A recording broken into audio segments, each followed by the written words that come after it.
Tac, c'est parti.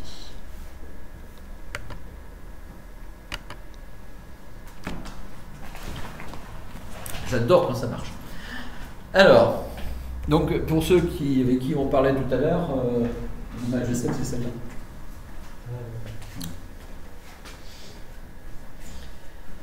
Alors, l'observation des planètes.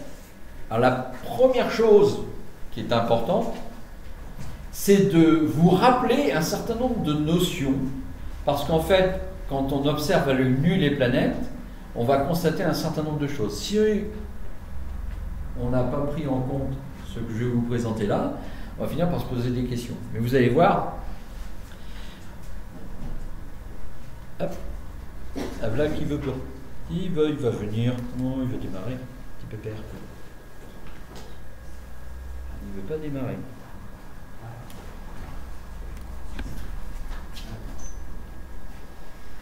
Tiens.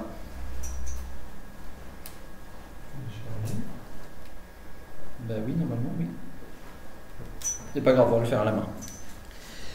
Je sais pas pourquoi, il veut pas, mais c'est pas grave.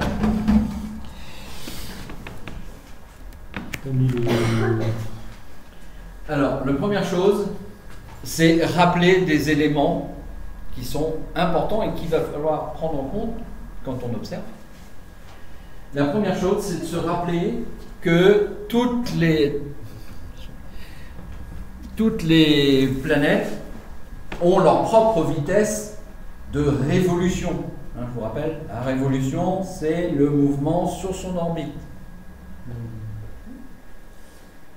Et toutes ces planètes, évidemment, ne circulent pas à la même vitesse sur leurs orbites. D'accord ? Vous voyez, ici, par exemple, si on prend Mercure, on a 47,9 km/s. Si on a Vénus, on est à 35. Et si on est sur Terre, on circule à 29,8. Vous remarquez aussi des différences assez conséquentes. Par exemple, Jupiter, 131 km/s, mais Saturne, 9,6 km/s. Il y a des différences assez notables.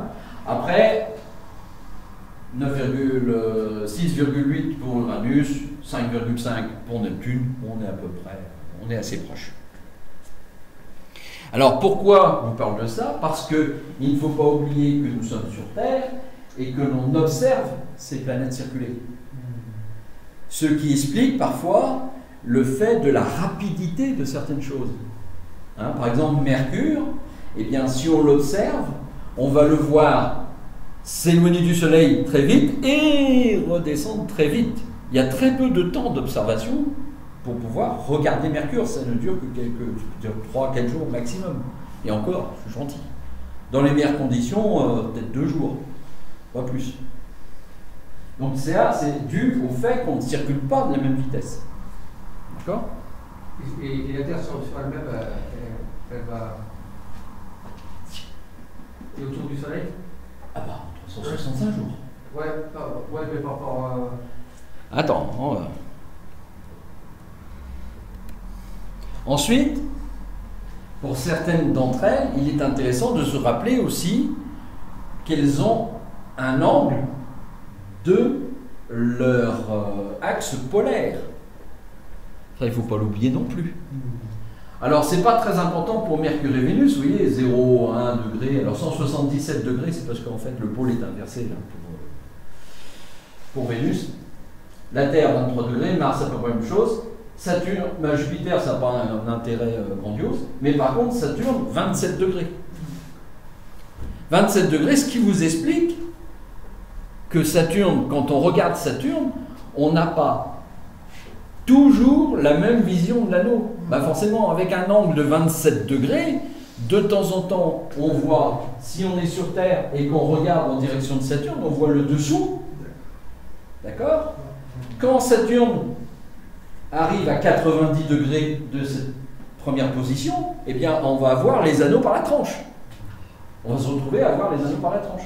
Et après, quand elle arrive à l'opposé de son orbite, eh bien, on va voir le dessus, l'autre côté. Mais de la Terre, ça c'est lentement, puisque la Terre c'est 23 et Saturne 27, donc à la limite, 5 Ça met plus de temps. Mais il ne faut pas l'oublier. C'est pour ça que Saturne, on ne voit pas toujours Saturne de la même manière. Mais bon, lentement quand même. Lentement quand même. Après, certains n'ont pas un intérêt grandiose. Je veux dire, Uranus et Neptune. Bon, Uranus, il est très uniforme. Déjà, les détails dessus, on n'en voit pas. Et Neptune commence à être loin pour aller voir du détail. Donc, l'importance, elle n'est pas... Par contre, Jupiter, ça plus, là, il faut se dépêcher. Mais Jupiter, son angle étant peu, il ne va pas apporter plus de détails non plus. On verra toujours Jupiter pratiquement de la même façon. Ensuite, une autre chose importante, ô combien, eh bien, c'est que toutes les planètes ne sont pas sur l'écliptique. Je vous rappelle, l'écliptique, c'est la projection de l'équateur solaire. L'équateur solaire. Et il projette, et cette projection, cette ligne qui se projette dans l'espace, c'est l'écliptique. Eh bien, les planètes ne sont pas toutes sur l'écliptique. La Terre, elle, bon, après, on prend souvent la nôtre. Comme on se prend comme le centre du monde, bah évidemment, on regarde les autres. Mais en fait, la Terre, elle est légèrement inclinée. Très, très légèrement. Je crois que c'est les valeurs de 14 secondes d'arc d'angle. Enfin, bon, c'est un peu faible. Mais regardez Mercure, 7 degrés. Vénus, 3 degrés. Mars, un petit degré, enfin presque 2 degrés. La même chose un peu pour Jupiter. Et Saturne est à 3 degrés. Uranus, très peu. Et Neptune, un petit peu également. Enfin, c'est plutôt faible. Alors, pourquoi c'est important? Parce que ces planètes, elles ne circulent pas sur l'écliptique. Elles circulent dans une bande. Et pourquoi cette bande? Parce qu'il faut contenir, elle contient les parties hautes des planètes et les parties basses des planètes. D'accord? Quand la planète est au-dessus de l'écliptique, on va prendre celle qui est le plus important, c'est Mercure, 7 degrés. Mais ce n'est pas 7 degrés, c'est 14, parce qu'il faut prendre Mercure avec le même angle en dessous de l'écliptique. D'accord? Et ça, c'est important, ça veut dire qu'à certains moments, on voit mieux, on voit les planètes plus hautes ou plus basses. Et pour certaines, c'est très important. Notamment pour Mars. En voilà un peu. Alors, je suis désolé des termes, on va parler de quelques termes quand même, parce que c'est des choses, pas obligatoirement ceux-là, mais d'autres dont vous entendrez parler. Alors, vous voyez ici un exemple où on a en vert, l'écliptique, et en bleu, l'inclinaison de l'axe de l'orbite de la planète, et vous avez deux termes, ça s'appelle le périastre et l'apoastre. Attention, souvent en astronomie, on nomme les choses en fonction de la situation dans laquelle on se trouve. Alors, pour vous donner une petite idée, la apoastre. Bon. En fait, l'apoastre, il serait plutôt par là. Parce qu'ici, on a la direction du point cardinal qui est... Et l'apoastre, vu de l'extérieur, c'est la position la plus haute de la planète par rapport à l'écliptique. Le périastre sera la partie, l'angle le plus bas, la longueur la plus basse, en dessous de l'écliptique de la planète. Si on prend ça de manière différente, vu de la Terre, si la planète se trouve dans cette situation, notamment pour Vénus et pour Mercure, eh bien on dira qu'elle sera en élongation maximum. Pourquoi deux termes différents? Parce qu'on n'a pas le même référentiel. Là, on regarde de l'extérieur, et l'élongation, on parle de notre situation à nous sur Terre, quand on la voit, la planète s'éloigner du Soleil. Quand elle est au plus loin du Soleil, on dit qu'elle est en élongation maximum. Voilà. voyez, des termes différents. Oui. La ligne qui relie le périastre à l'apoastre, c'est pas la ligne des absides que ça s'appelle? Si, Oui, c'est ça. Parce qu'on parle de la ligne des nœuds. oui, il y a le nœud ascendant et le nœud descendant. Alors pourquoi la ligne des nœuds et le nœud ascendant? C'est parce que là, le nœud ascendant, la planète monte vers l'apoastre, et le nœud descendant quand elle redescend de l'autre côté. Alors ce qui signifie aussi que quand on voit Mercure, qui est à 7 degrés, Vénus, qui a aussi un angle assez fort, ben, ça explique qu'on ne les voit pas toujours, et ce qui explique aussi qu'on ne les voit pas toujours très bien. Mercure, dans l'année, bon, allez, il y a 2 oppositions favorables. 2 moments seulement dans l'année où on se retrouve dans une situation où, eh bien, au moment où Mercure est à l'apoastre de son orbite, eh bien, la Terre, à ce moment-là, est en position favorable pour la voir se décaler. Et évidemment, si c'est de l'autre côté, Mercure, c'est trop près du Soleil, on ne le voit pas. Ce qui explique qu'on ne le voit que 2 fois, malgré le fait que Mercure tourne beaucoup plus vite autour de notre étoile. Donc ça, il faut en tenir compte, parce qu'effectivement, on ne comprend pas toujours pourquoi Mercure, on ne la voit pas plus souvent. Alors ce serait quand même fantastique, parce que évidemment, si c'était sur l'écliptique, on aurait un passage de Mercure devant le Soleil à chaque fois, et Vénus devant le Soleil à chaque fois. Bon, c'est pas le cas. Donc c'est pour ça qu'on ne peut pas le voir. Et la même chose pour les éclipses de lune et les éclipses de soleil. La lune étant inclinée, eh bien on n'a pas tout le temps une éclipse de soleil à chaque nouvelle lune, et on n'a pas d'éclipse de lune à chaque pleine lune. Donc en somme, Bernard, pour avoir un phénomène mutuel entre astres, il faut que les orbites soient soit coplanaires, soit qu'il y ait une observation qui se fasse au moment de l'intersection avec la Lune. Voilà, et ce qui fait que c'est pas toujours évident. Voilà. Alors voilà un peu la fameuse bande zodiacale, et c'est là-dedans qu'on va avoir les extrêmes, les plus en dessous et les plus au-dessous des positions par rapport à l'écliptique. Alors, pourquoi ça peut causer problème? Eh bien, si on a regardé Mars tout à l'heure, Mars, il est à 2 degrés. 1,86, 2 degrés. Ben, si c'est à 2 degrés au-dessus, c'est intéressant, parce que quand on regarde nous l'écliptique, 2 degrés au-dessus, c'est déjà 2 degrés de gagné.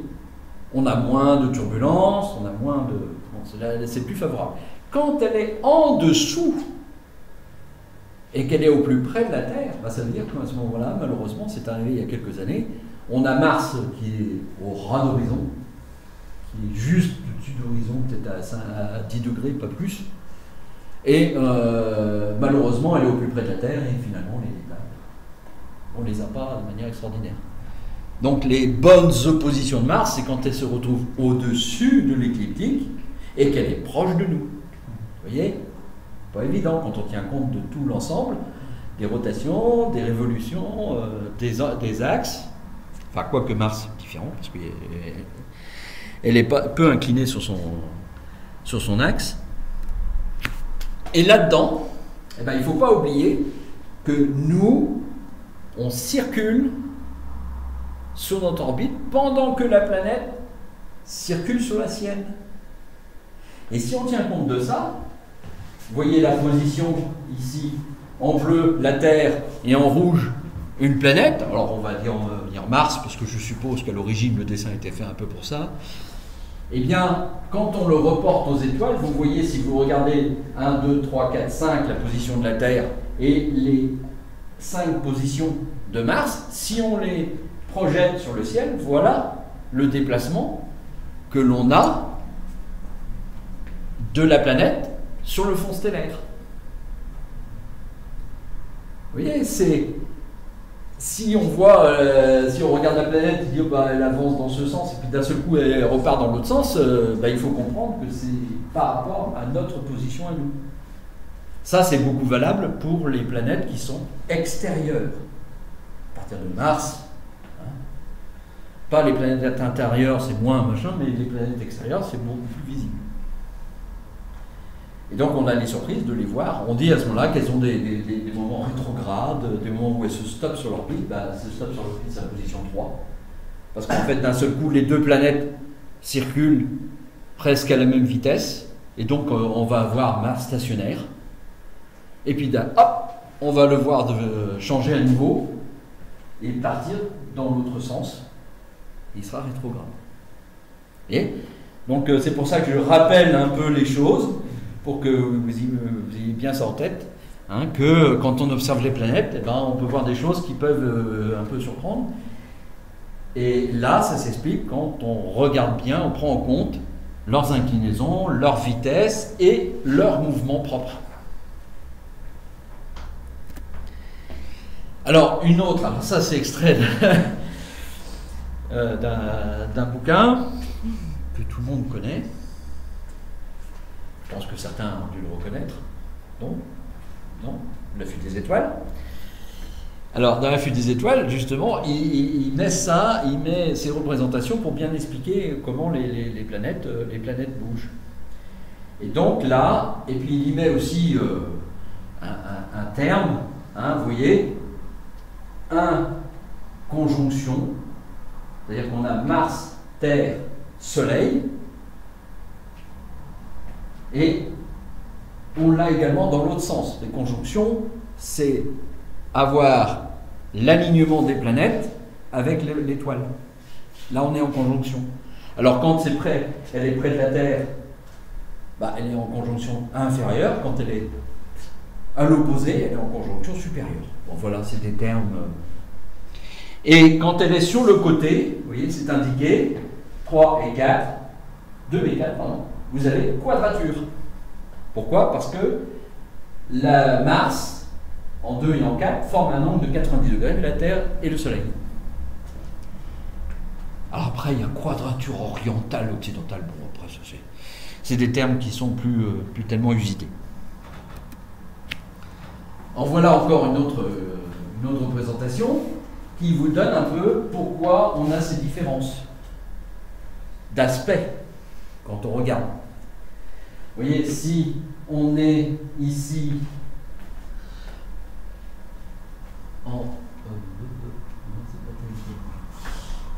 dans l'alignement de Vénus et de Mercure, du Soleil et de la Terre, et bien souvent on a plutôt on dirait chez nous, une nouvelle lune quelque part, hein, la planète n'est pas vide. Si on se retrouve en 2, 3 ou 3, 4, alors on a plutôt des aspects, vous voyez, 2, 3 et 3, 4, on a des aspects qui sont plutôt quartiers ou presque totalité. Si on est en 5, eh bien là on va plutôt avoir un aspect croissant. Donc c'est valide surtout pour pour Vénus. Mercure, c'est plus dur parce que comme on a peu de temps pour la voir, l'aspect croissant, n'est pas évident, hein. Mais pour Vénus, on peut le constater. Alors ce qui est assez amusant, c'est qu'en fait, il y a des différences notables de grandeur. Parce qu'en fonction qu'elle se rapproche ou qu'elle s'éloigne, on peut avoir un croissant qui prend une grandeur colossale par rapport à la petite taille qu'elle avait au départ en presque pleine. Hein, dans la position 2 qui est juste là, eh bien on a l'impression qu'elle est toute petite, et puis au fur et à mesure que le croissant se prononce, en fait la planète se rapproche et elle prend une dimension assez conséquente. Alors ça, je vais peut-être le passer, c'est un peu la même chose, c'est une répétition, là uniquement que pour Vénus. Et vous voyez ce qui explique, vous voyez ici, les aspects quartiers ou croissants, en fonction de la position de la Terre et de Vénus en même temps. Alors Vénus, on recommence. Hein, donc là, on a ici la situation du soir. Vous voyez, 1, 2, 3, 4, 5, 6. Et vous voyez ensuite en bas l'aspect de Vénus en fonction du numéro, donc de la position où elle se trouve. Vous voyez, en 1, on aura un aspect presque pleine lune. En 2, bon, ce qu'on appelle chez nous vulgairement la lune gibbeuse, entre deux cycles. La 3, on approche du quartier. La 4, on est en quartier. La 5 et la 6, on est en croissant. Eh bien, évidemment, peut-être le plus intéressant, c'est entre 5 et 6. Quand vous avez le croissant qui devient plus fin et la dimension qui est plus grande. Et si on prend à l'inverse le matin, eh bien, c'est à son lever, au moment où elle commence à sortir, qu'elle sera en croissant. À l'opposé du soir. Vous voyez ? Toujours en tenant compte du fait qu'on ne circule pas. On circule tous les deux, il faut tenir compte des deux circulations des planètes. Donc la situation précédente, c'est plutôt quand la planète descend qu'on va observer le croissant, et le matin, c'est plutôt quand elle monte qu'on observera le croissant. D'accord ? Ensuite, j'ai mis celle-là parce que j'ai trouvé superbe. Donc ça, c'est la photo qu'a fait Bernard. Et je la trouve mignonne parce que elle est assez sympa. Donc là, on a la Lune, Mercure au milieu et Vénus en bas. Bon, vous le remarquez au fait que la luminosité est beaucoup plus forte, celle de Vénus que mais elle est sympa parce que c'est rare d'avoir les trois. C'est pas facile toujours d'avoir les trois au même moment. Donc elle est sympa et puis elle inaugure une autre partie. Là, je vous ai parlé des parties techniques, en quelque sorte, vitesse sur les orbites, angle, position relative les unes par rapport aux autres. Et bien maintenant, on va parler de l'observation visuelle et des phénomènes qu'on peut voir. Alors ça, comment définir cette image? Certains l'appellent conjonction. Bon, pour moi, je ne peux pas considérer ça vraiment comme une conjonction. Alors c'est soit un alignement, c'est-à-dire qu'on a Vénus, Mercure, la Lune, si on considère la Lune comme une planète, ou un rapprochement entre plusieurs astres. J'irais plutôt pour le rapprochement vu les distances qui les séparent. Alors après, on va voir que on peut donner comme ça, quand des astres se rapprochent les uns des autres, eh bien on peut on va donner quelques noms différents. On aura des rapprochements lointains, des rapprochements, puis des conjonctions, on va dire conjonctions proches, ou conjonction. Ensuite, si la planète, si les deux astres sont encore plus près, on va dire une conjonction serrée. Puis après, on parlera de quoi? Oui, les alignements planétaires. Enfin, les alignements planétaires, c'est encore autre chose. C'est des situations particulières. Mais on dira qu'on a une occultation rasante, parce que l'astre rase l'autre, et on aura carrément des occultations, c'est-à-dire des astres qui occultent les autres. Voilà, c'est toute la chaîne en fait. Alors, on va montrer différentes choses. Là, c'est pareil. Pour moi, ça, c'est un rapprochement. Vous avez Vénus et la Lune. Même chose pour la suite. Même si c'est plus près, bon, c'est un rapprochement un peu plus grand. Voilà, il est plus près. Les deux objets sont plus près les uns des autres. Alors, ce qui est sympa aussi là-dedans, quand on veut faire des images, c'est de choisir les bons moments. Alors là, ça ne prête pas à machin, parce qu'il faudrait qu'on soit vraiment occulté. Mais on a des couleurs qui vont plutôt de l'ocre aux teintes un peu jaunâtres sur l'image. On le distingue un peu, mais c'est pas aussi bien que ce que j'ai là.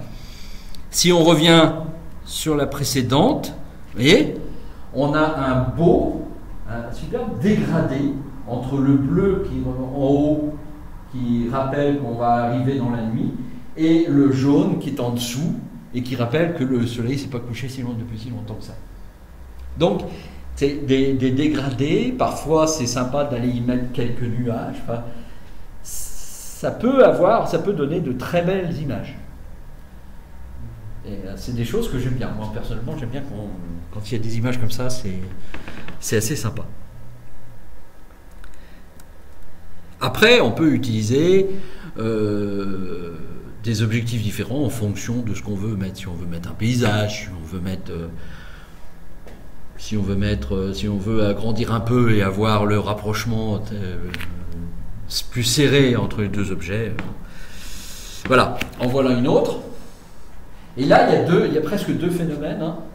Il y a, alors que je ne dise pas de bêtises, Jupiter, qui est en haut, la Lune en croissant, et en fait, la Lune, il y a 2 points au-dessus, sur 2 étoiles. Ben, là, par contre, on a une conjonction. Donc on a un rapprochement avec la planète, mais en même temps, on a une conjonction avec les étoiles. Vous voyez ? La différence de distance entre les objets et les noms qu'on leur attribue. Ça, par exemple, ben, il n'y a pas que la Lune. Là, on a un magnifique rapprochement entre une conjonction entre Jupiter d'un côté et Vénus de l'autre. Donc c'est une conjonction entre planètes. Et la Lune n'est pas le seul objet qui est en conjonction. On peut avoir des conjonctions aussi, comme il est arrivé, enfin c'est même plus de la conjonction, c'est presque une occultation, et récemment entre Vénus et les Pléiades. Puisque Vénus était située dans les Pléiades carrément. Donc là, on a peut-être même des occultations d'étoiles sont doute passées à ce moment-là. Donc on a des phénomènes qui peuvent être sympathiques, qui peuvent être pris en photo souvent de manière assez facile, et qui montrent combien. Alors ça, c'est aussi important, c'est de rappeler que, vous voyez, on a Jupiter et Mars qui sont là en conjonction, presque, je dirais, au début en conjonction, puis sur la droite en conjonction serrée, hein, se rapprochent. Pourquoi ? Parce qu'il ne faut pas oublier que ce qu'on voit, c'est notre déplacement et le déplacement de Mars, par rapport aux étoiles aussi. Hein, et qui nous le met en évidence parce que nous nous déplaçons, et donc Mars, en même temps qu'on se déplace, on voit Mars se rapprocher de Jupiter. Pas oublier que ces 3 astres, pendant ce temps-là, ils bougent aussi. Donc, les conjonctions, ce n'est pas des choses que vous pouvez regarder. Waouh, c'est beau. Oui, mais ils évoluent dans le temps. Il y a certaines images qui sont assez extraordinaires où des gens ont pris des photos répétées de la Lune et en conjonction avec des planètes, et vous voyez les 3 astres au fur et à mesure que qui montent. En fait, les astres ont bougé les uns par rapport aux autres. Ça, c'est peut-être voilà. Donc c'est pas quelque chose de fixe. Ce que je veux dire, c'est pas fixe. Alors l'occultation rasante, moi je trouve assez sympa. Je sais que c'est un peu dur, mais il fallait arriver à le faire. Vous avez une très légère différence. Vous voyez le croissant ici de Vénus, et vous voyez apparaître quelque chose entre le bleu du ciel et ce qu'il y a juste au-dessus de Vénus. Ce qui est au-dessus de Vénus, c'est la Lune. Il fallait y arriver à le faire. Hein. J'avoue que celle-là, elle est pas mal. Et ça, c'était pour donner une image de l'occultation rasante. Là, le croissant de Vénus, il est au ras de la Lune. Et là, Vénus va passer tout au bord, et hop, va ressortir et s'éloigner de la Lune. Ça s'appelle une occultation rasante. Mais rasante de là où on observe. Elle n'est pas rasante pour tout le monde. Située ailleurs sur Terre, c'est une conjonction. Et située encore ailleurs, c'est une occultation. Hein, il ne faut bien pas oublier ça. On n'a pas toujours la même chose en fonction de là où on se trouve. Alors, une occultation, voilà un petit peu là, officiellement ce que c'est.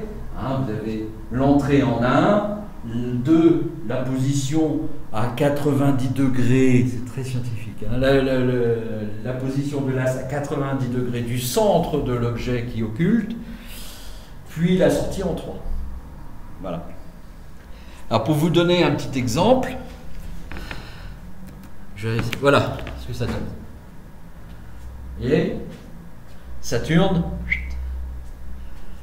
enfin, pas Saturne, hein. Vous voyez bien d'ailleurs, c'est bien mis en évidence, c'est la Lune qui se déplace. Il ne faut pas oublier que la Lune se déplace rapidement sur le fond du ciel, et c'est la Lune qui s'en va, s'éloigne de Saturne. Et là, malgré tout, on dira que Saturne sort. Ce qui est un peu une hérésie, parce que c'est pas elle qui sort derrière la Lune, hein, c'est la Lune qui s'en va. Enfin bon, on appelle ça les entrées et sorties. Ça, j'ai récupéré ça sur Internet. Ouais. J'ai récupéré ça sur Internet. J'ai eu un peu de mal à trouver des images d'occultation, des petites vidéos. En fait, il existe des vidéos, mais elles sont beaucoup plus longues. Ces vidéos YouTube, tout ça, impossible de le mettre sur ce genre de démonstration. Là, c'était un GIF. Donc c'est bien, c'est court, c'est un amalgame de plusieurs images. Et c'était plus facile à introduire dans la démonstration PowerPoint. Alors, après, bon, c'est bien, on voit l'œil nu. Bah, qu'est-ce qu'on voit à l'œil nu? Des points. Certains, je ne sais pas si c'est vrai, il y a des légendes comme quoi certains ont réussi à voir le disque à l'œil nu de Jupiter, bon ça. Il paraît que certains auraient observé aussi avec des simples billes de verre pour agrandir le machin, ils auraient vu que c'est un disque. Ce sont des légendes pour ça. Pour l'instant, il n'y a pas de preuve là-dessus. Évidemment, on ne voit à l'œil nu que des points, réellement. En fait, ce n'est pas tout à fait vrai. On voit en apparence des points. En apparence. Parce qu'il y a une différence notable entre planète et étoile. C'est que les étoiles, quand il y a un peu de turbulence, elles scintillent. Elles changent de couleur. Elles palpitent. Vous voyez changer de couleur, palpiter. Et alors que les planètes qui sont à côté, rien. Pourquoi? Parce que les planètes que vous pensez voir comme des points, en fait, vous voyez ça comme de minuscules petits disques. Et là où l'étoile, la lumière de l'étoile arrive photon par photon, elle passe l'atmosphère, et puis bah, de temps en temps le photon est dévié, il donne du rouge, de temps en temps il est dévié, il donne du bleu, de temps en temps, bon. Et il donne cette impression de toujours bouger, varier de couleurs. Alors que les planètes, elles fournissent des paquets de photons. C'est un disque. On voit plusieurs photons en même temps. Et les photons bougeant les uns par rapport aux autres, bah, ils annulent la distorsion de l'atmosphère. Donc ils ne scintillent pas. Et ça permet de discerner ce qu'est une planète et une étoile si le ciel scintille. Alors ensuite, eh bien, ces objets, on peut les observer aux jumelles. Première chose, je prends la jumelle et je pointe vers l'objet. J'apprends à pointer. Parce que l'objet est suffisamment lumineux pour apprendre à me positionner, pour pouvoir voir l'objet, savoir me positionner. Après, une fois que j'ai pris cette habitude, ben, je peux pointer des objets plus difficiles, qui sont moins visibles. Et dans une paire de jumelles, oui, dans une paire de jumelles, eh bien, avec une bonne paire de jumelles qui grossit un peu, on voit à peu près ça. À peu près. Et on distingue que Jupiter, c'est un disque. Si la jumelle est de bonne qualité, on peut commencer à discerner des lignes de sa surface, petites lignes, et on voit les satellites. Et du même coup, on peut voir le balai de ces satellites. C'est-à-dire que si on reste observé suffisamment longtemps, on les voit se déplacer par rapport à la planète. Plus près, plus loin, devant, derrière. On peut voir ça.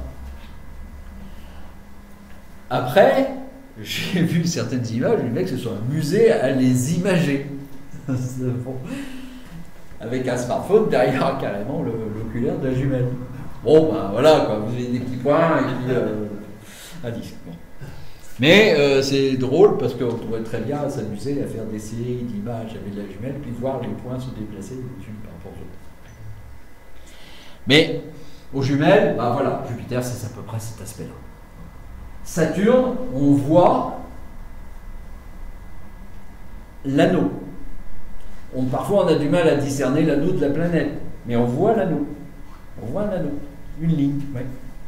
Alors, tout dépend de l'inclinaison, bien sûr, de l'anneau. À certains moments, on le voit bien, d'autres, c'est plus difficile.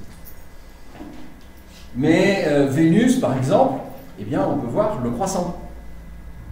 Mais attention, Vénus, c'est pas très bon de l'observer de nuit. Observez plutôt à la fin du jour, hein, quand le ciel est encore un peu bleuâtre, parce que Vénus, vous vous rappelez, son atmosphère est très dense et reflète énormément la lumière.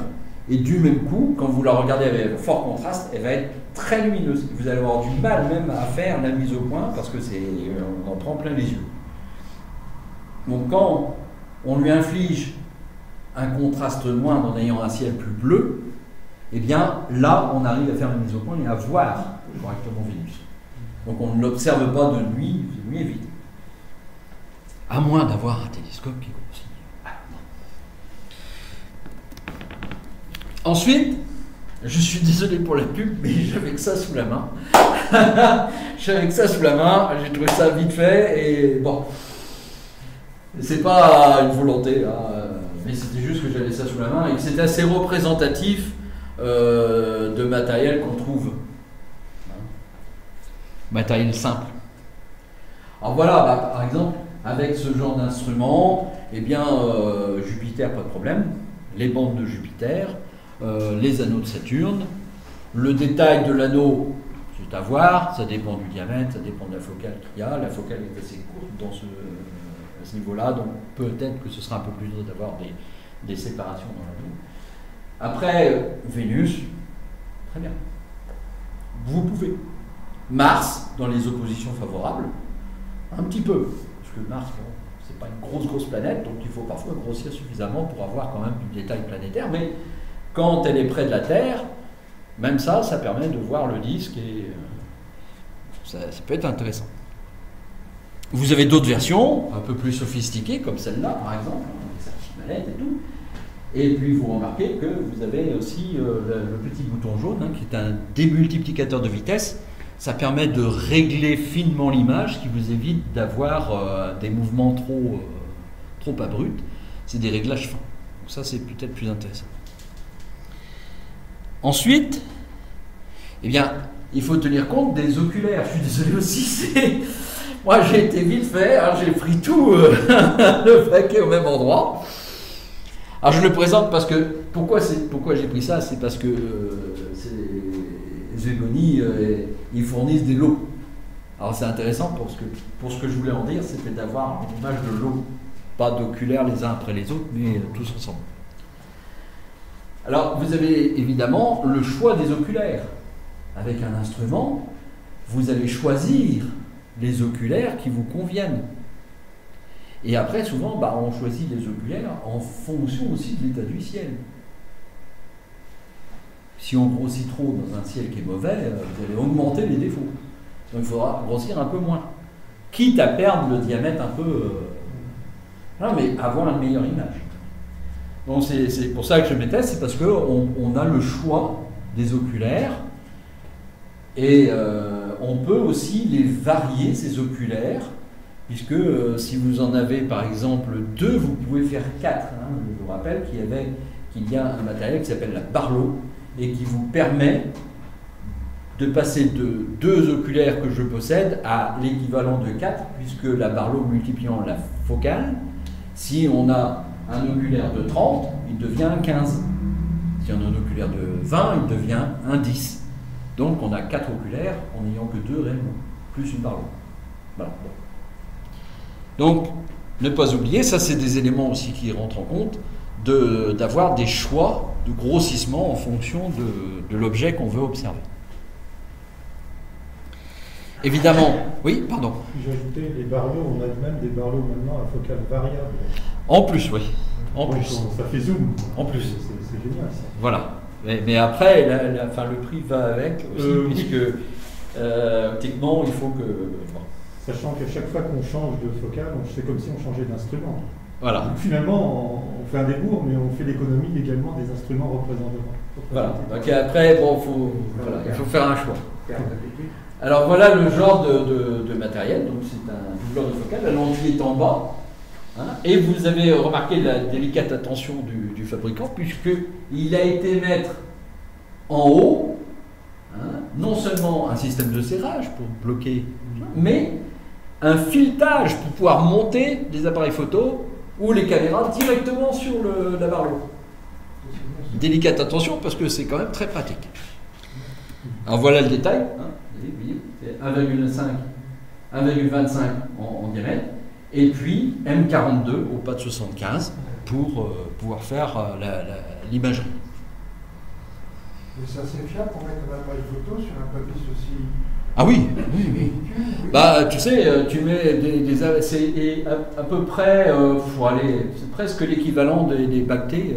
Des bactés, tu as très peu de largeur. Hein. Toi, tu fais peut-être 4 tours en tout, c'est tout. Donc, non, ça tient bien. Oui, oui. Et puis au moins là, tu n'as aucun défaut. C'est-à-dire, le serrage, il peut être aléatoire, tandis que le pas de vis, lui, une fois qu'il est serré, c'est serré. Hein. Tu peux t'en servir combien de fois avec ça parce que ça me paraît léger quand même. Ah non, non. Non, ah non. Ah, c'est étonnant. Ah ouais. Voilà un exemple. Là, c'était pour représenter le tout. Hein. Le renvoi coudé, la barre lourde et l'oculaire qui vient s'ajuster. Et on pourrait remplacer donc l'oculaire par un appareil photo ou une caméra. Voilà. Donc ça, c'est le style d'instrument. Alors, on parle toujours d'instrumentation légère. Hein. Moi, je suis toujours sur les instruments qui sont assez légers. Là.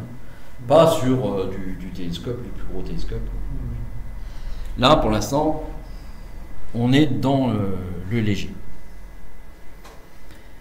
Alors, après, on peut utiliser des filtres. Mais, attention. À l'observation, les filtres, c'est pas obligatoirement le pied. Le filtre coloré... Bon... Voilà, en fonction des planètes, les filtres qui éventuellement peuvent apporter une amélioration. Le filtre, il va faire une chose, c'est qu'il va apporter souvent du contraste, en atténuant certaines parties de la lumière des planètes et en augmentant l'autre. Et parfois, en diminuant, si on diminue, par exemple sur Mars, si on diminue la lumière venant des parties...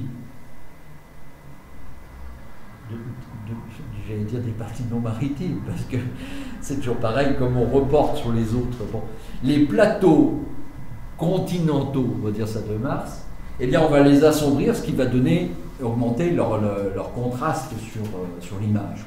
Si on veut faire des images, ça marchera mieux qu'à l'œil nu. On va dire tout de suite, à l'œil nu, ce ne sera pas obligatoire. Vous voyez, c'est marqué, hein, effet potentiellement intéressant. Potentiellement. À l'œil nu, c'est pas évident. Pas évident. Alors, ça marche assez bien, par exemple, sur Vénus, où les UV, si on joue avec des filtres UV, on va obtenir de meilleurs résultats visuels que si on observe directement. Pour Mars, eh bien, on va plutôt aller dans le rouge ou dans l'orange, pour obtenir quelque chose, pour essayer de faire apparaître des détails. Dans certaines couleurs, vous voyez... voilà, dans le bleu, on peut utiliser pour Mars, mais uniquement que pour faire apparaître éventuellement les nuages et la calotte. Point. Oui. Question photographique, par exemple, je vois marqué en haut, dans le rouge, le filtre rouge, effet de contraste prononcé sur les détails de la surface. Ça suggère une chose, je ne sais pas si je me trompe, mais on pourrait appliquer ce qu'on applique au ciel profond, c'est-à-dire faire une image en luminance pour avoir des détails en noir et blanc, et puis ensuite rajouter de la couleur derrière. Tout à fait. Alors, c'est compliqué pour certaines planètes. Pour Mars, c'est pas trop un souci, entre guillemets, parce que sa rotation sur elle-même n'est pas trop prononcée. C'est très dur sur Jupiter, parce que ça demande une vitesse de réaction assez rapide, parce qu'il y a des personnes qui font de la trichromie. Hein. Donc un film claque. Ah non, mais c'est hallucinant. Enfin, ils font de la trichromie, c'est-à-dire qu'ils travaillent en noir et blanc, et ils font tourner la roue à filtre pour apporter les couleurs. Voilà, c'est ça. Plus les filtres supplémentaires, c'est-à-dire les filtres RVB, le RVB, plus les filtres pour augmenter les contrastes et les machins. Ça cause un problème parce que la rotation de Jupiter étant rapide, eh bien, ils sont obligés la plupart du temps d'utiliser un logiciel qui s'appelle Jumbo qui ramène la rotation. Qu'il a artificiellement, qu'il ramène pour ne pas faire apparaître la rotation. Bon, après. Là, on est dans le domaine de l'observation visuelle. Bon, l'observation visuelle, on peut jouer un petit peu. Ça, c'est pas une garantie que ce soit vraiment efficace. Et ces droits filtres là, donc tout à l'heure on parlait de l'objectif de oui. Donc là, le taux de filtre, il est entre soit le porte-oculaire, soit la barre dont tu parlais, et la caméra. Il est intermédiaire entre les deux. Donc il y a un truc. Il tourne. Il y a un truc prévu pour. Voilà, c'est un système, si tu veux, qui est fermé avec les filtres à l'intérieur et tu tournes. Ah oui, tu fais une image, clac, tu bouges, je change de filtre, tac, t'en fais une autre, t'en fais une autre, t'en fais une autre, t'en fais une autre, t'en fais une autre. Et tu rassembles le tout pour aller faire une image. Des systèmes à roue, des systèmes à tiroir, des systèmes. Ah oui, après. Il y a plein de versions différentes. Alors, revenons à des choses simples. Alors, ça, c'est à peu près l'image qu'on va voir dans un petit télescope ou une lunette d'un diamètre, allez, un peu 60, un peu plus de 60. Voilà, c'est à peu près cette image, hein, en diamètre, en grandeur. On voit déjà des choses. Hein. Donc, avec les petits instruments, on peut faire des choses intéressantes. Et vous allez voir, parce que ce que je vais vous montrer après, c'est des images qui ont été réalisées par des petits instruments. Et petits instruments, vraiment petits instruments. Hein. Oula. Alors là, l'avantage évidemment, c'est qu'on voit nettement les balais des satellites de Jupiter. Alors, on peut aussi faire des dessins des planètes. On n'est pas obligé de faire de la photo. On peut faire des dessins. On peut représenter ce que l'on voit. Hein? Obligé. Alors, une petite chose, c'est que sur Jupiter, mais ça, il faudrait qu'on arrive à faire des réductions un peu de gabarits qui sont proposés souvent quand vous avez des gabarits de dessin. Ah, putain, c'est bon, le gabarit Jupiter, on dit, bah ouais, mais vous vous perdez tellement le gabarit est grand, vous vous perdez sur des petits instruments, c'est pas évident. Donc, il faut réduire un peu la taille. Mais voilà un petit peu l'image. Ça, c'est fait avec une lunette de 60. Alors, vous voyez évidemment, la tache rouge, elle n'est pas obligatoirement à la bonne grandeur. Hein, mais bon. Et à la lunette de 60, le mec, il a fait ça quand même. Il faut y aller. C'est pas mauvais. Alors, là, il suffit que l'opposition soit vraiment très favorable. Hein.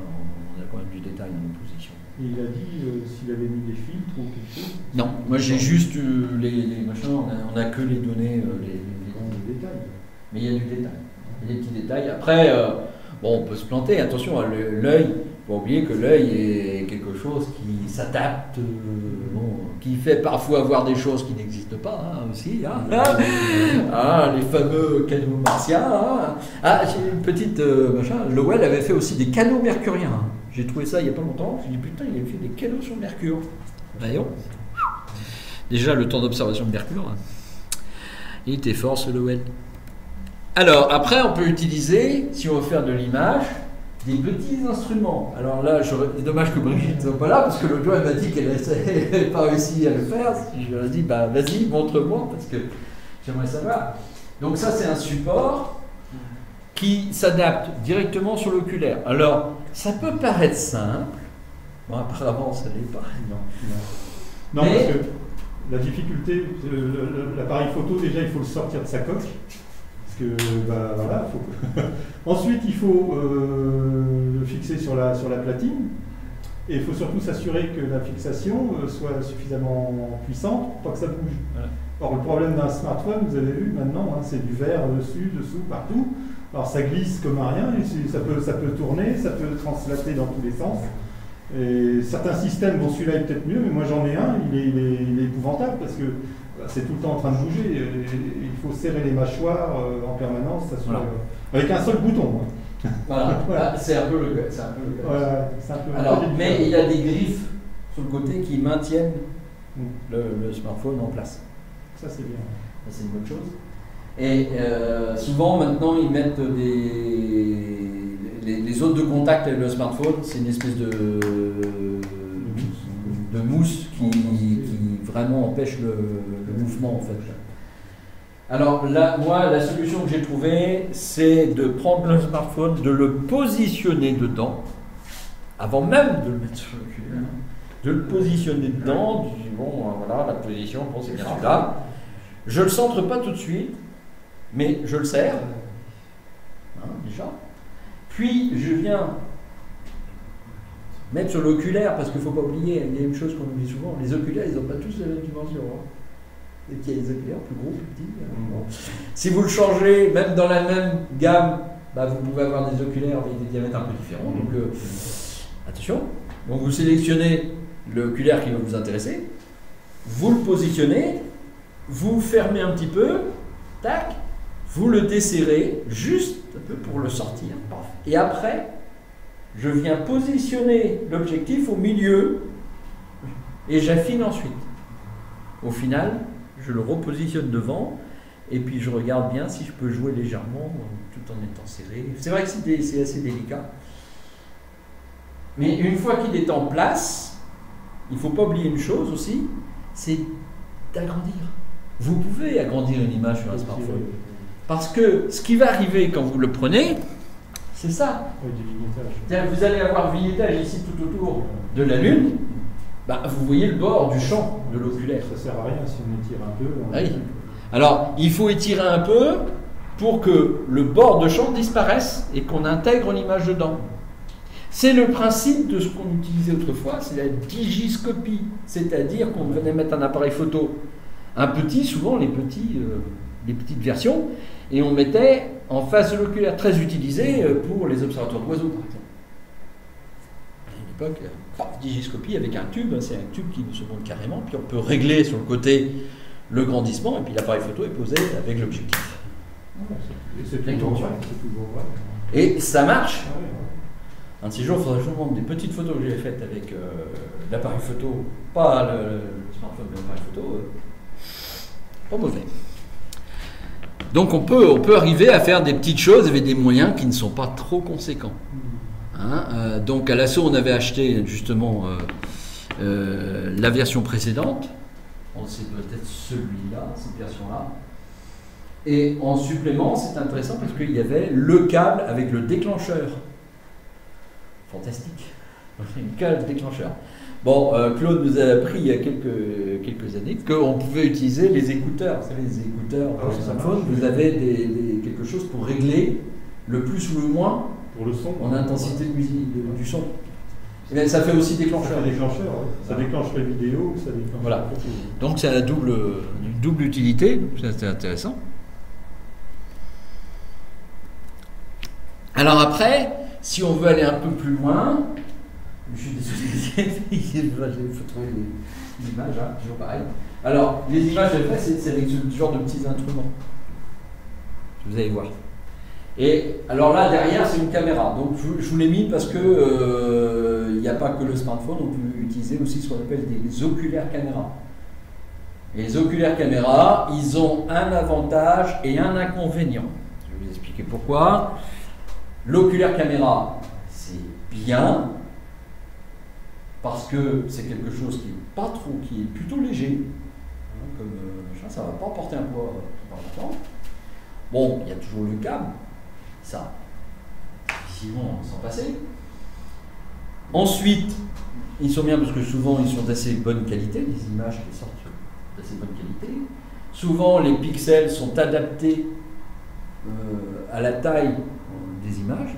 Par exemple, pour celle-là en tout cas, ce type de caméra, il y a deux versions. Il y a une version à 2 millions de pixels, à 3 des tailles de pixels de 3 microns, et vous avez une version à 1,4. Donc une version pour les petites focales et une version pour les plus grandes focales. Donc ça permet de varier un petit peu. Il propose les deux en fonction des instruments que l'on a. Et le désavantage, c'est que souvent, ça s'arrête au millième, c'est-à-dire à la seconde. 1000 millisecondes, une seconde. On ne peut pas aller au-delà d'une seconde. Ça s'arrête là. Donc ça va de microsecondes à une seconde. Vous avez toute la machin, donc c'est plutôt destiné à faire ou des images ou du film. Alors Bernard, à l'autre bout du câble USB, il y a un ordinateur. Et il y a un ordinateur obligatoirement? Non. Il y a un ordinateur ou un téléphone portable ou une tablette. Ah, ça c'est reconnu. Voilà. Donc sur ce style, enfin sur cette marque en tout cas, on peut faire soit par Windows, soit par Linux sur ordinateur. Alors Windows par SharpCap. Sur Linux, on trouvera AstroDNMX Capture, ou sur Android. Mais alors, dans tous les cas, on va se retrouver confronté à un problème, c'est le câble qui va de l'un à l'autre. Voilà, alors sur les tablettes, il y a des adaptateurs. Est-ce qu'on n'a pas intérêt de brancher le câble, l'autre extrémité, sur un truc embarqué, un Raspberry par exemple, puis communiquer en Wi-Fi avec son smartphone? Si c'est possible, oui. Ouais. C'est mieux. Ouais. Mais il existe aussi le même style de caméra, pas de cette marque-là, mais notre machin, qui sont à antenne, qui fournit en Wi-Fi directement l'image sur la tablette ou sur le machin, sans passer par les câbles. Et le diamètre de... c'est du 31-75, c'est le diamètre standard. Ça n'existe pas en refroidi quand même? Non. Non. Non. C'est déjà pas mal. Mais là, ça n'a pas d'importance. Je veux dire, c'est pour faire de l'imagerie planétaire, hein, à la base. Hein, c'est fait que pour ça. Et j'ai quand même été surpris parce que... alors, je ne sais pas si c'est celle-là. Enfin, j'en ai une de cette marque-là, mais c'est pas le but. J'avais essayé avec une petite lunette. Hein, j'ai une petite lunette qui ressemble un peu à ce genre de choses-là. Qui fait une 480. C'est pas un gros format, c'est quelque chose de léger, tout ça, pour aller se balader. Hein. Et j'ai eu la curiosité de mettre une des caméras derrière. Bah, j'ai quand même eu la surprise qu'à 1000 millisecondes, donc à une seconde, d'avoir tous les Pléiades. Et les Pléiades, ça doit valoir. Alors bah, ça dépend des versions. La version la plus simple, donc qui est à 2 millions de pixels et des pixels de 3, ça doit valoir maintenant dans les 60 €. La version à 8 millions de pixels, mais des pixels de 1,4, donc plus spécifique, c'est-à-dire défini vraiment pour des petites focales, là on augmente un peu, c'est plutôt aux alentours de 80, 85, 90 €, ça dépend. Bon. Et la version Wi-Fi? Et la version Wi-Fi, elle tourne aux alentours de 50 € aussi. Hein. Ah ouais. C'est 2 millions de pixels aussi. Mais ça ne marche que, par contre, sur Android et sur Windows. Il n'y a pas de version Linux ni une version Mac. D'accord. Et il y a une dernière version qui, elle, est à 2,9 pixels. Et oui. Et qui contient... comment dire le capteur de chez Sony IMX 290 et qui, elle, travaille de 30 minutes, ça va de microsecondes à 30 minutes. Voilà. Donc, ce qui permet d'offrir ce qui ouvre l'imagerie stellaire et pas qu'à l'imagerie planétaire. Après, il ne faut pas oublier une chose, c'est quand on fait des images souvent, et ben, quand on parlait tout à l'heure de filtres, eh bien, si on veut faire des images de Lune, par exemple, la Lune, de Jupiter, de Saturne, quand on utilise soit un filtre plutôt vers l'infrarouge rouge prononcé, parce que dans ce domaine-là, la turbulence atmosphérique est moins problématique que quand on a toute la lumière. Et comme on peut filtrer et réduire, puisqu'on a de la lumière, la Lune, Jupiter, Saturne, c'est pas un gros problème, donc on peut faciliter un peu l'imagerie à ce niveau-là. Et c'est le cas de l'IMX 290, parce qu'il est proche infrarouge, donc il donne de meilleurs résultats pour faire de l'imagerie planétaire. À propos de la turbulence, justement, une des méthodes pour la contrer, c'est de faire du film. Quelle est la rapidité de la caméra pour ça? Alors, celles qui sont là tournent aux alentours de... alors que je dise pas de bêtises, je ne pas tous les détails, mais la dernière c'est 130 images secondes qui est en petit format. Et les autres doivent tourner aux alentours de entre 60 et 90, ça dépend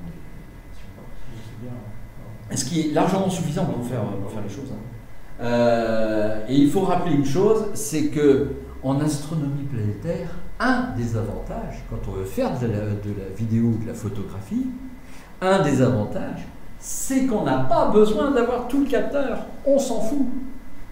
Pourquoi on prendrait tout le capteur? Ça ne sert à rien, on est en train d'enregistrer du noir. On réduit le capteur. Donc, vous savez, sur les logiciels, on peut choisir la taille. Et on choisit la taille qui encadre la planète. Point. On n'a pas besoin du reste. On s'en fout, c'est du noir. Pourquoi aller enregistrer du noir et encombrer l'ordinateur, encombrer la mémoire d'ordi? Parce que de toute façon, ça sert strictement à rien. Donc souvent, si vous donnez une idée, pour ce genre d'imagerie, eh bien on travaille en ce qu'on appelle des RAW 8 bits, pas besoin du 16, ça ne sert à rien. On travaille en 8 bits et on travaille en format réduit. Le temps de transfert est plus court, on fait plus d'images et donc on fiche les turbulences plus vite. Bon.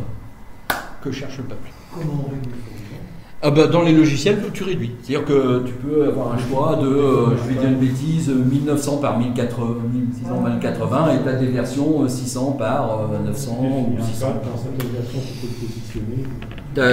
Il y a le choix. Alors, dans les lunettes de 60, avec ce genre de petite caméra, bon, la lunette de 60, attention à une vieille, hein, parce que les lunettes de 60 de Célestron, là, ça date. Hein. C'est pas du récent. Hein. Enfin, quoique non, c'était pas la Célestron, c'est une autre. Donc voilà à quoi il s'est amusé, voilà, pour montrer ce qu'avec une lunette de 60, on pouvait faire. Même si elle était ancienne, même si... Bon... Donc là, il a mis des filtres par rapport à... Non, pas du tout. Non, il a pris comme ça. Il a dû mettre des barlots pour augmenter la focale et puis avoir une... Sa caméra, c'est... je sais pas, c'est pas celle que j'ai montrée, hein, c'était une autre. Je sais pas ce qu'il avait. Peut-être machin. Non, c'était une webcam. Ouais, une webcam. Alors là, il y a une des choses qui se voit tout de suite. Alors Saturne, elle est quand même pas trop moche. Hein, bon. Alors, on commence à discerner ici la division de Cassini, la ligne sombre, hein, qui se voit. Mais on constate aussi tout de suite du bleu et du rouge. Le chromatisme, il ne faut pas non plus border de trop. Hein. Alors le chromatisme, il y a deux raisons à ça. Un, la lunette, le système, réfracteur, achromatique, bon, on a du chromatisme. Il y a des chromatismes. On peut réduire le chromatisme avec un autre filtre qui s'appelle le minus violet ou le VR, je ne sais plus quoi, violet reduction. Bon. Et on peut le supprimer ou le réduire suffisamment pour que ça n'apparaisse pas trop. On peut aussi, ça peut aussi être dû à autre chose. On peut utiliser un système qui ne produit pas de chromatisme, qui n'a pas de défaut de chromatisme, mais il y en aura quand même. Ça, c'est dû à l'atmosphère. L'atmosphère crée, par cette turbulence, du chromatisme dans l'image. Et pour ça, on a inventé un système. Oh, vous allez me dire, c'est une pièce supplémentaire. Bah oui, c'est une pièce supplémentaire. C'est un système avec des lames, enfin des prismes, on peut plutôt appeler ça des prismes. Et on les tourne, et d'un seul coup, là où vous aviez trois faisceaux, un rouge, un blanc, et un bleu, en tournant, hop, on ramène le rouge et le bleu dans le blanc. Et d'un seul coup, plus de chromatisme. Et ça, c'est pratique pour les planètes, parce que souvent les planètes, si elles sont suffisamment basses, eh ben, le chromatisme, il va se voir. Malgré qu'on utilise un Matsukov, par exemple. Moi, j'ai eu le cas. Voilà. Alors ça, c'est une de mes images. C'était abominable. J'ai déjà vu de la turbulence, mais les anneaux danser la chamade dans tous les sens, je n'avais pas vu encore. Hein. Quand on voit la vidéo, vous avez les images, les anneaux se tordent dans tous les sens. C'est une horreur. J'ai fait ça 2 nuits de suite, j'ai abandonné. Ça, c'est quand même la meilleure image couleur que j'ai pu en tirer. Et là, il y avait un chromatisme monstrueux. Or, j'avais un Matsukov. Et un Matsukov chromatisme. Donc, et en noir et blanc, j'ai réussi à faire quand même une qui était à peu près, entre guillemets, potable, avec, sur peut-être 3000 images, une dizaine seulement d'utilisateurs. Donc c'est un peu une horreur. Bon. Mais ça, c'était avec le Matsukov. Bon. Pas toujours extraordinaire. Et pour finir, une image, là, juste pour vous donner une idée, la caméra que je vous ai montrée tout à l'heure, je me suis amusé. Alors non, je dis une bêtise, ça c'est la ZWO. Celle que je montrais, c'est celle avec la ZWO 120 MC. Et au foyer du télescope de 250, le blanc qui est en bas, un télescope collimaté correctement. Et là, je ne me suis pas embêté, comme il n'y a pas de suivi. Eh bien, j'ai passé beaucoup de temps, beaucoup de temps à faire la mise au point. Mais cette nuit-là, Michel était là, la turbulence n'était pas vraiment là. Donc vous pouvez faire la mise au point tranquille. Et après, je me suis amusé, avant de finir la mise au point, j'ai tourné la caméra pour faire en sorte que quand je la vois à mon écran, elle parte d'un angle pour arriver à un autre. D'accord? Donc vous prenez ici, vous prenez l'équivalent de mon écran, et puis de part et d'autre, j'ai réduit un petit peu des deux angles, à partir des deux angles, j'ai recentré un peu vers le centre, et puis je me suis dit, je vais déclencher, entre ce moment-là et ce moment-là, je vais le déclencher autour du centre, je vais déclencher, je vais filmer, puis on verra bien ce qui sortira. En plus, Michel peut le dire, c'était vraiment un peu photo.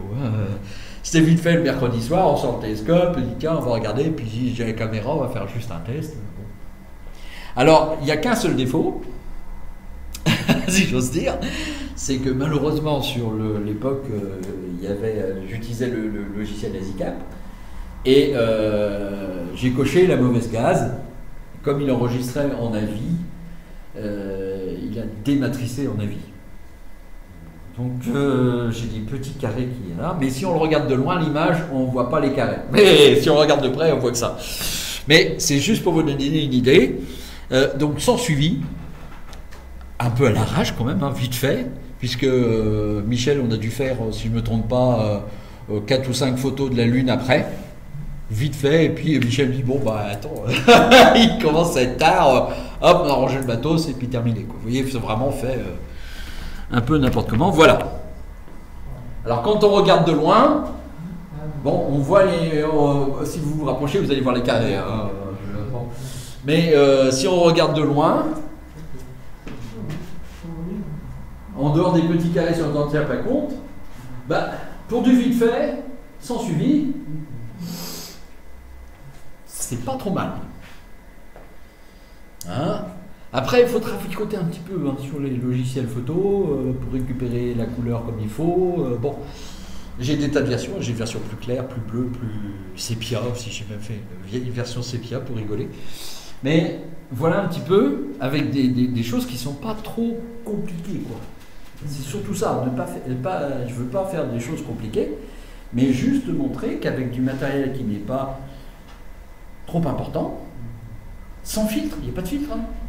Donc, moi je l'ai pris comme ça, voilà. Et évidemment, ça n'est pas le top de l'image, mais moi quand je la regarde sur mon écran ici, je vois pas du tout les carrés. Et je me dis, elle est pas mal cette image. Quand je m'en rapproche, je me vois tout de suite que ce n'est pas terrible. Mais voilà.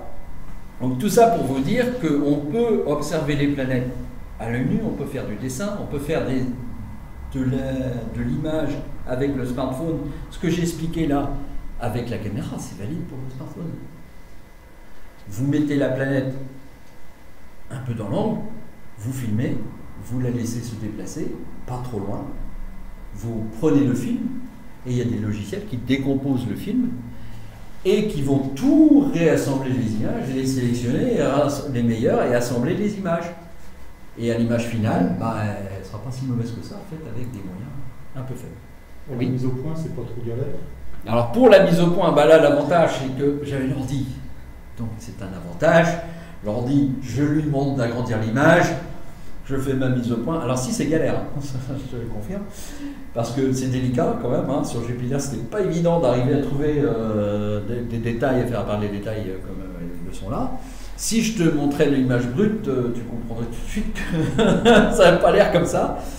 Mais bon, j'ai fait du mieux que j'ai pu, hein, en sachant qu'il était déjà assez tard, donc on n'allait pas non plus rester là des heures.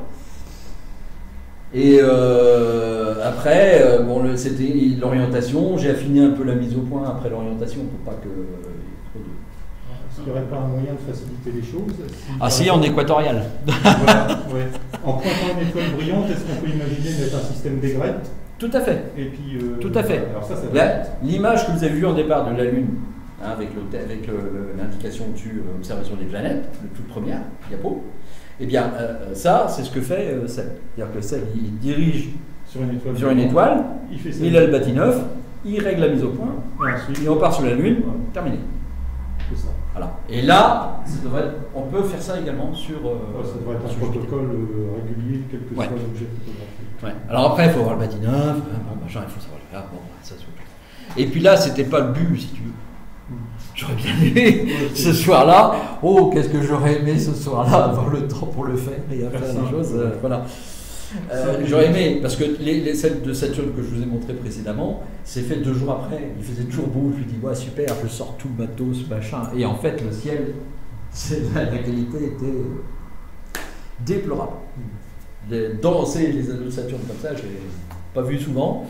L'autre jour, quand j'ai fait aussi des images, vous avez dû le voir, les 2 images dans Astronaute. Celle qui est parue aujourd'hui, c'était fait avec une petite 80, celle que j'ai, justement la toute petite. Voilà. Et avec une turbulence tellement rapide qu'en fait, on avait l'impression que c'était un peu comme les granules sur le soleil. Il y en avait partout. On croyait que la mise au point était bonne, mais ça changeait tout le temps. Donc c'était très très dur.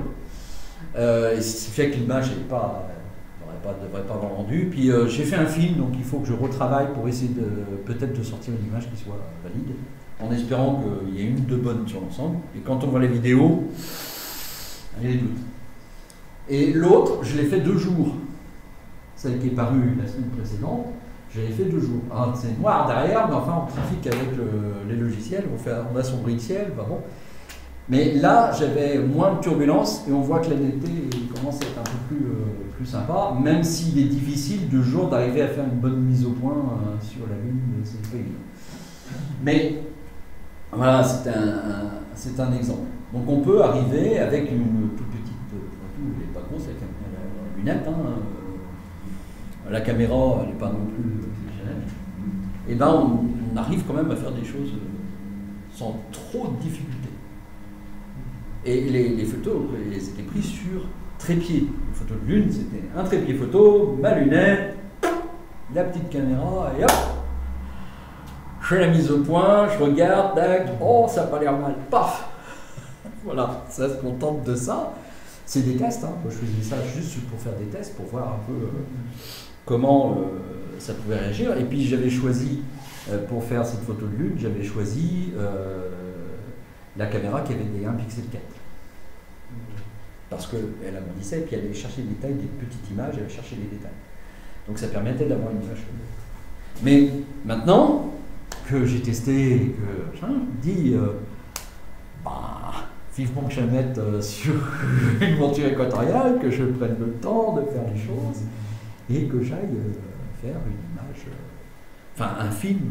Parce que ça, c'est des images, les images elles étaient faites, elles étaient en photo unique. Je n'ai pas filmé, sauf une mais que je n'ai pas traitée. Mais je n'avais pas filmé. Donc c'est mieux de filmer parce que quand on filme, comme je disais, si la caméra tourne en microsecondes, c'est très faible. Elle fait une grande quantité d'images en peu de temps. Et là, la turbulence, à certains moments, si elle n'est pas trop déformée, parce qu'il y a des soirs où vous pourrez toujours essayer, il n'y aura rien, vous ne pourrez rien faire. Et il y a des moments où les turbulences, elles s'agitent, puis elles se calment, puis elles s'agitent, puis elles se calment. Ça, c'est des bons moments parce que vous filmez les différentes parties où elle est calme, et puis vous sélectionnez celle-là, et puis c'est celle-là que vous assemblez. Et là, à ce moment-là, l'image, elle est beaucoup plus sympa.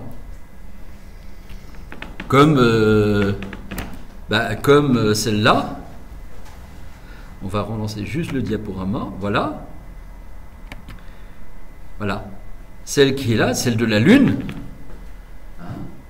Ça, c'est fait, celle de la Lune qui est là, elle est faite avec un 400 mm, un téléobjectif Canon de 400 mm, avec une caméra derrière. C'est tout. C'est filmé, et puis on récupère les images meilleures, et puis là, ça va. Quand on voit le détail, tu te dis que c'est pas mal quand même. Hein. Derrière une lunette un peu plus. Ou un petit télescope, on peut obtenir des choses. Même si là, elle est sur monture équatoriale. Précise quand même. Mais ça montre qu'on peut faire des choses simples avec un matériel qui n'est pas trop conséquent. Alors souvent, c'est vrai qu'en astronomie, on voit des images avec des super instruments, des machins. C'est très bien. C'est très très bien. Mais c'est vrai aussi qu'on peut faire de très belles images avec des instruments qui sont beaucoup moins conséquents. Par exemple, un exemple, je ne sais plus, Damien Pi, je ne sais plus quel est le diamètre, mais il doit avoir quoi, un 250 peut-être, 250 au maximum. À sa disposition, les photos qui sortent de Saturne et de Jupiter, ça a tombé. Sur une terrasse à Paris, une terrasse de balcon. Bon. Après, il y a le savoir. C'est ça c'est le savoir-faire qui joue beaucoup. L'alignement des optiques, parce que là, j'en ai pas parlé, mais une des choses qui est caractéristique sur l'imagerie planétaire, quand on veut aller un peu plus loin que là, c'est qu'on devient exigeant sur la qualité de l'alignement optique. Parce que le détail de l'image, par exemple Saturne, c'est amusant, la Saturne qui est à droite là, c'est une évolution dans le temps de la qualité des images au fur et à mesure. Et ça pourrait représenter aussi la qualité des alignements optiques en même temps. Donc plus on est précis sur l'alignement de ces optiques, meilleure sera l'image. Plus elle sera détaillée. Si elle a un tant soit peu décalé, on perd du détail. Et c'est là qu'on voit aussi la qualité des instruments, de l'optique de l'instrument, parce que sur les planètes, si on prend le cas des télescopes, par exemple, eh bien, on va avoir deux exigences très fortes en planétaire, si on veut utiliser son instrument pour le planétaire. C'est, si on le fabrique, si on taille le miroir, je précise, c'est le poli du miroir, parce qu'il va apporter le contraste à l'image. Donc plus on a de contraste à l'image, plus les détails planétaires sont visibles. Et le lambda, c'est-à-dire la qualité de la taille, de la surface du miroir, parce que ça va apporter le détail de ces planètes. Ce qui n'est pas aussi exigeant concernant le stellaire. Parce que quand on est stellaire, on a un champ plus grand, on est un peu noyé, le lambda est noyé par l'atmosphère, et un truc qui sera, allez, imaginons à lambda 15 ou à lambda 20, il redescendra à 8-10. Pour le stellaire, ça ne servira pas à grand-chose. Donc pour ça, souvent on utilise des miroirs qui on ne va pas aller plus loin que 8-10, parce que de toute façon, ça ne servira à rien si on l'utilise que pour le stellaire. Ce qui est important, c'est la surface. Et aussi le poli. Parce que le contraste de l'image, dans le détail des nébuleuses, le contraste joue quand même. Est-ce qu'on n'a pas intérêt, quand on est passionné de planétaire et rien d'autre, ou lunaire, et qu'on veut construire un télescope, d'avoir un télescope qui soit fermé, sur 10, 11, 12, de façon à presque s'affranchir de la nécessité de paraboliser. Donc plus on va aller vers du F15 par exemple, moins il y aura besoin de paraboliser, une sphère conviendra. Mais est-ce que dans ce cas, l'autre avantage aussi, c'est que comme on aura un F sur G long, on aura la possibilité d'avoir une obstruction centrale plus petite, puisque ce sera plus facile de faire sortir le foyer. En clair, finalement, sur une étoile, le renforcement du premier anneau sera atténué, très largement atténué. Et alors donc, le contraste sur l'image sera augmenté, finalement, sur une image à d'étendue sensible, comme la Lune ou planète. Tout à fait, tout à fait. Le seul défaut de ça, c'est que si on rallonge le tube, cela devient problématique pour l'utilisation du télescope. Ah oui, parce que évidemment, il devient très grand, très long, encombrant, le vent a une prise dessus. Et c'est pour ça qu'on utilisera davantage, à ce moment-là, pour l'observation planétaire, des télescopes autres que le Newton, en allant plus facilement vers du Matsukov, du Schmidt-Cassegrain, du Matsukov-Cassegrain, enfin plutôt ces versions-là, parce que les tubes sont plus courts avec une focale longue. Évidemment, puisqu'ils parcourent, ils rentrent une fois, 2 fois, 3 fois. Ils font 3 fois la distance en tube. Donc, c'est meilleur. En image, même en qualité d'image, d'ailleurs, c'est vrai qu'à ce niveau-là, on a quand même des versions de télescopes qui sont plus intéressantes pour le planétaire. Parce qu'ils sont plus courts, ils sont plus faciles à déplacer aussi que quelque chose de trop grand, trop encombrant. En apportant évidemment la longueur focale qui va atténuer un peu le problème de l'illuminante. Et ça, c'est peut-être plus intéressant. Et dans la version en plus, maintenant, c'est les versions de chez Epsos, qui s'appellent les RUMAC, qui sont corrigées aussi de certains petits défauts Il y a le Cassegrain qui est pas mal. Et il y a le Cassegrain qui est bien aussi. Oui. C'est toutes ces versions courtes qui ont été faites au début pour le planétaire. Voilà, on en trouve en chinois maintenant, communément. Hein. Ouais. Oui. Ouais. Bah, il faut pas. Un exemple qui est assez amusant, c'est quelquefois c'est de voir des versions que l'on trouve chez certains revendeurs en France, des versions Matsukov, par exemple, je prends un exemple. Et en allant chercher un peu, en fait, tu apprends que la plupart des Matsukov sont fabriqués en Chine par le même producteur. Ouais. Il fait qu'une adaptation pour les versions et il s'en vante. C'est ça qui est le plus extraordinaire. Il dit je vous propose des machins parce que de toute façon on les fabrique pour tous les autres. J'espère que c'est vrai, mais c'est probable. C'est fort probable. On change la couleur du tube, on change le marque qui est dessus. Mais au final, c'est le même produit. Quoi. Alors, le Schmidt-Cassegrain qu'on ne présente plus, alors lui, c'est génial parce que tu as un tube fermé. En plus. Ah, comme le Matsukov. Pareil, voilà. Et, bon, par contre, tu as un prix, si tu augmentes, si tu arrives dans un diamètre conséquent, 200 mm, supposons, ce qui est commun pour un Schmidt-Cassegrain. S'il est de construction et de réglage convenable, tu peux avoir des images de dément avec ça. Quoi. Alors, je sais, ta réticence est combien tu as du mal.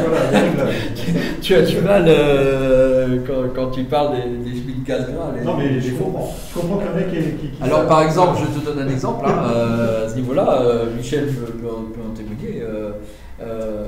Michela, qui faisait partie de l'association, et maintenant qui est tellement âgé qu'on ne va pas lui demander non plus de venir nous voir. Mais Michel, à l'époque, il avait un Célestron 8, les vieux modèles, les oranges.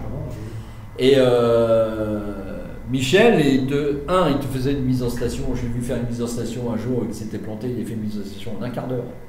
Il faut y aller. Les photos d'éclipse de lune qu'il a sorti après. La lune n'a pas bougé du centre. Wow. En un quart d'heure, c'est pas mal. Et de collimater en 30 secondes, il avait collimaté son tube. Pointer l'étoile, ah oui, tac, tac, ça y est, c'est fini. Bon, bon.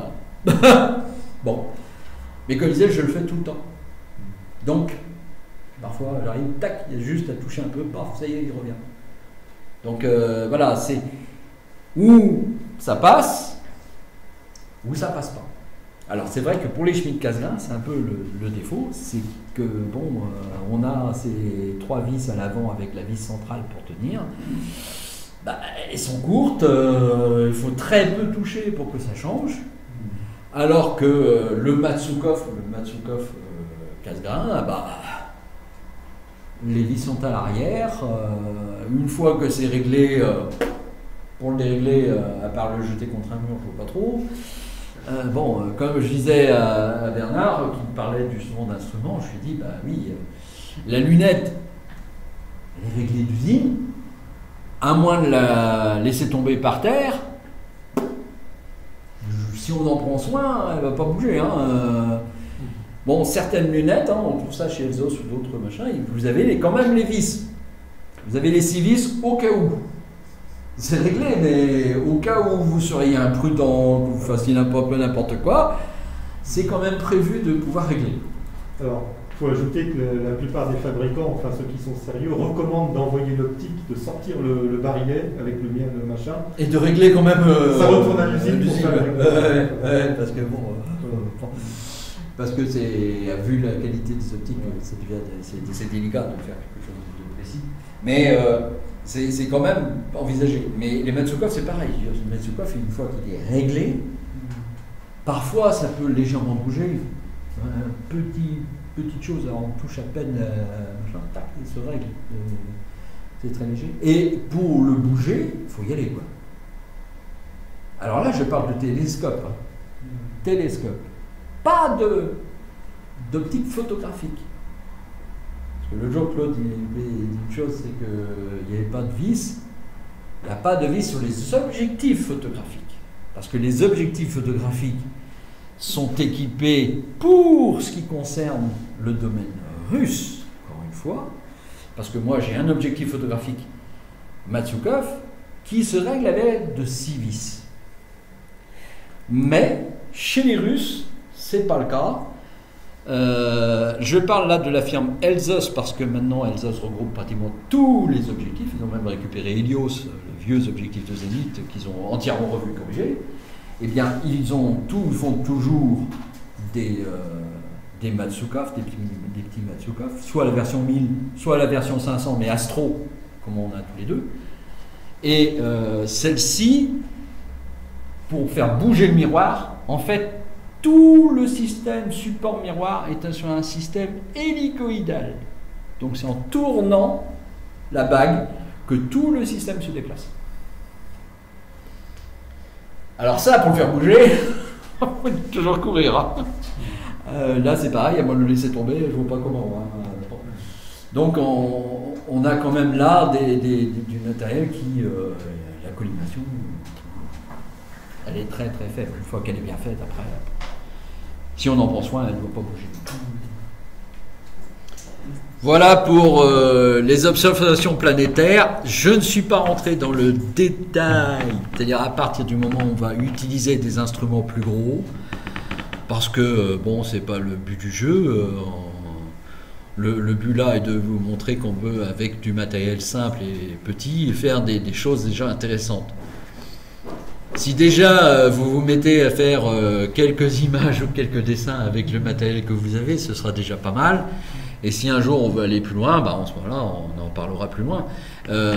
Une fois que, si vous voulez avoir plus de détails, mais alors vraiment plus de détails, une fois que Dominique a repris un peu les livres en main qu'il avait commencé, la bibliothèque en bas, eh bien, dans la bibliothèque, on a un ouvrage qui s'appelle L'observation planétaire. Observation visuelle et photographique. Et là, vous allez absolument tous les détails. Ça va de l'observation visuelle de base à la photographie haut de gamme. En passant par l'image, le machin, avec le détail des logiciels, de la façon de faire. C'est assez complet. Donc là, c'était pas là mon but. C'était simplement de vous montrer un petit peu ce qu'on pouvait faire avec des moyens simples.